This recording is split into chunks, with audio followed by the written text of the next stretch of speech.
other guys' business. Yeah. You don't want to do that. Now, I guess to each his own, but I would love to hear the quarterback on Terry's behalf because Terry deserves to get paid to go, I want him here. It's important to me that Terry is out there, and I hope they get done as soon as possible. Maybe put the pressure on the franchise because they ain't going to get rid of you. You know what I'm saying? So maybe put a little pressure on the franchise, help Terry out.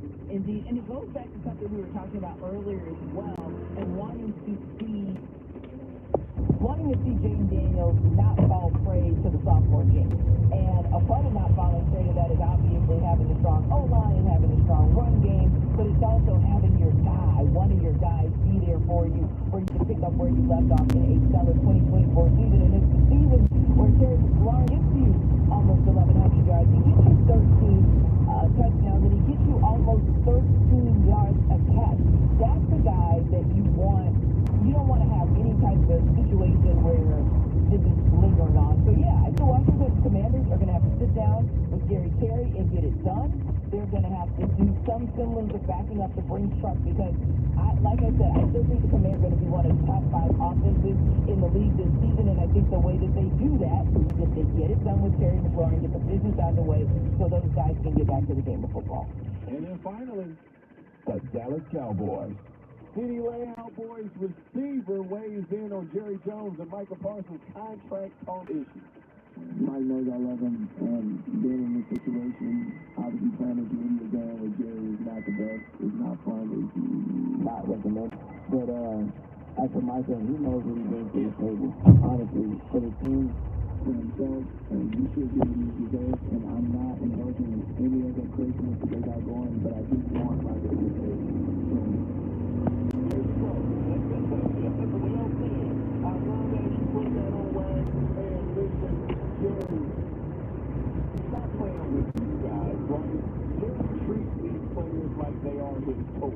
And it feels like he sees them as though he's their plaything, or they are his plaything. And that's how he treats them. Look, dog, I know you're a billionaire and all that, but treat people like people and stop acting like they're proud.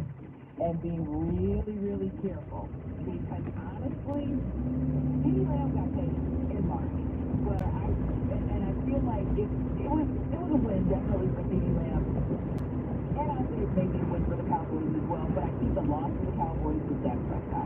Yeah. And I think it's because that was one of those where Jerry Jones gambled, and the market and Dak Prescott won. I think it's going to be that situation. You're gambling with Micah Parsons. I think Micah Parsons and the market is going to win again. Yeah, and Jerry likes to, well, I'm going to do it on my time, and I'm going to do what I want. So go ahead and do that. He might be, I'm a billionaire. I don't have money. The money ain't nothing. Check the salary cap. Because everybody got money in the NFL. You know, so with the salary cap, if you don't allocate it accordingly or pay guys before other guys get paid, the next thing you know, you have to waive or cut some of these guys that are really, really good. And I don't think you want to do that. So, look, I know Jerry kind of enjoys being the focus of everything, but he's kind of hustling backwards. You know, if you really take a deep breath and think about it. Chief Tanisha Batiste, I'm in the Golden. This is Game Night. Coming up next on ESPN Radio, Ransom Series continues, and I'll give you my top 5 NFL offense. Coming up Thursday, are the Cowboys actually a success even though they don't produce results on the field? We'll answer that and more on Sports Tonight, 6 a.m. Eastern, right here on ESPN Radio, ESPN2, and ESPNU.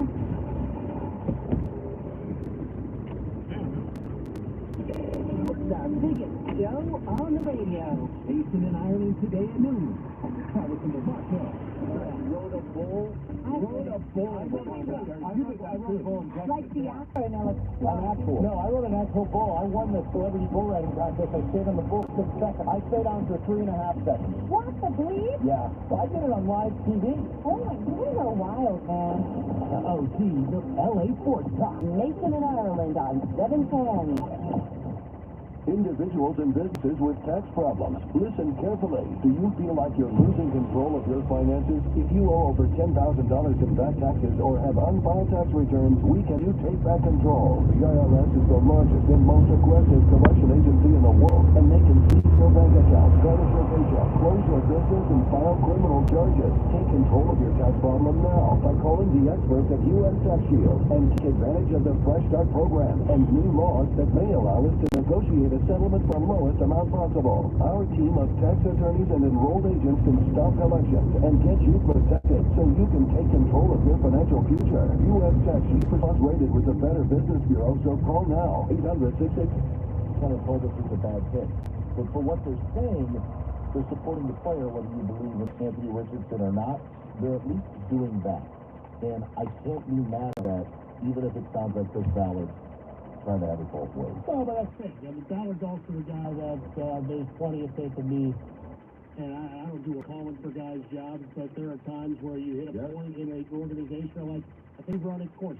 Well, yeah, isn't that the theme now that you have ownership following, you know, it's not ownership change, but new leaders following the passing of Jim Irsay that's not going to fly anymore. That seems to be the message coming out of Colts camp, and I understand that, and I think that's his last leg on doing so. But again, just like we talked about earlier with the Giants, if you have to attach yourself to the young quarterback if you want to stick around in the league. If you don't that, and that player doesn't produce and isn't that guy for you, you also have to do that. Yeah, generally,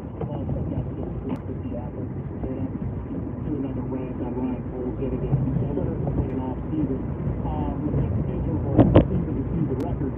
But for him, they say all the right things. And you see him being Mike Brown and Jerry Jones. Mike Brown, I think, for me, a lot of it was because of quiet run out the hot stuff. I think to the point, I agree with what you're saying. His example was far worse than what Jerry Jones said. Sure. The guy could get hit by a bus.